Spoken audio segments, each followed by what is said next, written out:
Good morning, everyone. I am very proud to say that this morning that the ruptured line has been repaired.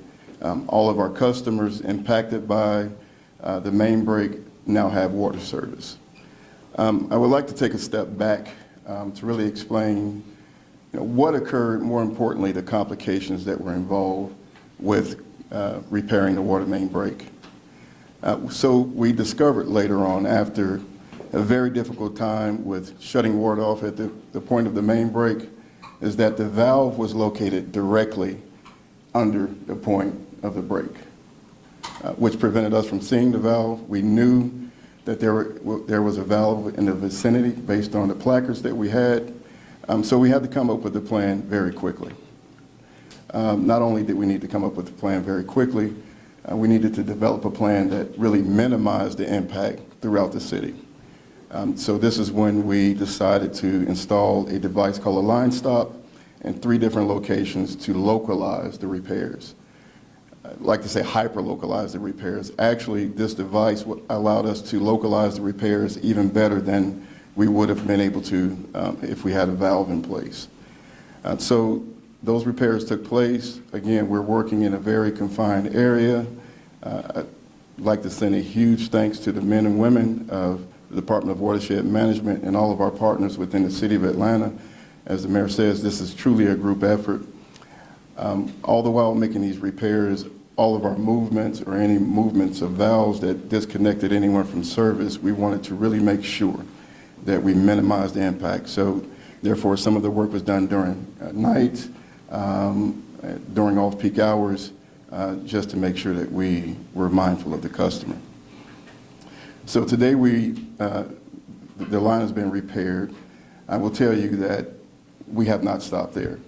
There's more work to be done. The site, a recovery team will go to the site to make sure that the site is restored to its original condition.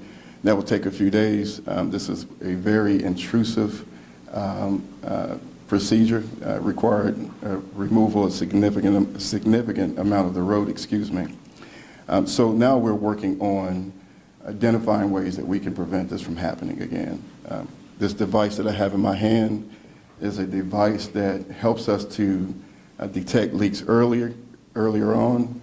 Not only does it detect the leak, it will detect the size of the leak. This device will be installed throughout the Midtown area. This is a study area that we'll use this device for. It's powered by AI technology. It will send us a message via a secured software program. So this is not just one step, this is one step of many that we're taking to prevent any future occurrences.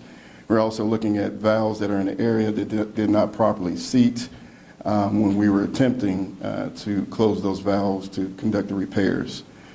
We're also looking, as the mayor mentioned, to work with the Army Corps of Engineers to come up with a comprehensive strategy to look at our entire infrastructure. As it relates to the boil advisory, we have began taking samples earlier this morning. Hopefully within the next 18 hours, we'll receive word from the EPD if we'll be able to lift the ban advisory. The 18-hour time period is an incubation time period. We cannot rush that time frame, nor do we want to.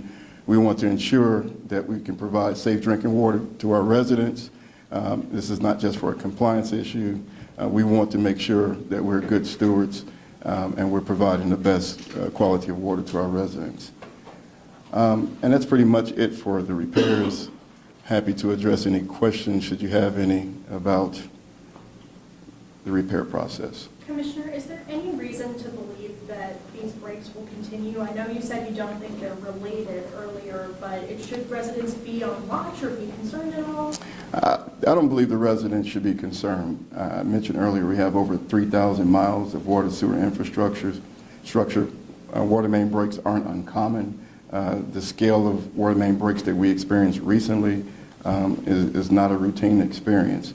But we will have more water main breaks. I believe that we are much more prepared than we were in the past because of the devices that we're installing, some of the inspections that will take place. We're looking at infrastructure that is similarly structured as the water mains that we dealt with over the weekend. So no, our residents should not be worried at all. This is a unique set of circumstances. I want everyone to feel comfortable that we do have the situation under control. Commissioner, do you have a map of where the oldest pipes are, and is there a plan to go proactively, let's get these 80, 90-year-old pipes out of the ground? So we have a map of the entire water utility network. It's not categorized by the age. The age is noted on that map, but we do have a way of identifying parts of our utility infrastructure that is older than others. And Commissioner, can you show us the device again and explain Sure. how it works, where you install it underground? Explain how that works. It's a great And have question. we used it before, or is this the very first time? This is the very first time. However, we have been actively working on this project. This project will launch next week. So this is not anything new. It just so happened the breaks happened to take place in the midst of us trying to launch this initiative. But as it relates to your question, where does the device go? It's installed on top of all of our valves. So it attaches to a valve handle or a valve stem, and it really communicates with other devices and detects any type of leak and the size of the leak. So how many would you guess will be installed throughout town? A little bit over 20, and so In the Midtown to start, right? yes. Yeah. So a little bit over 20 in the Midtown area, if I remember correctly. But the Midtown area will not be the only study area. This is a pilot program. This is one of many initiatives that we're looking at to detect leaks earlier on. So that's the next question, Southwest Atlanta, Buckhead, I mean, won't you need to? Yeah, but I want to stress that this is a pilot program. So if this program is successful, we will branch off the other parts of the city. But the Midtown area and the southwest area of Atlanta, where we had the break at Joseph E. Boone and Brawley, there will be a few units installed in that area as well. And Mayor, if I could ask you, I know you've heard the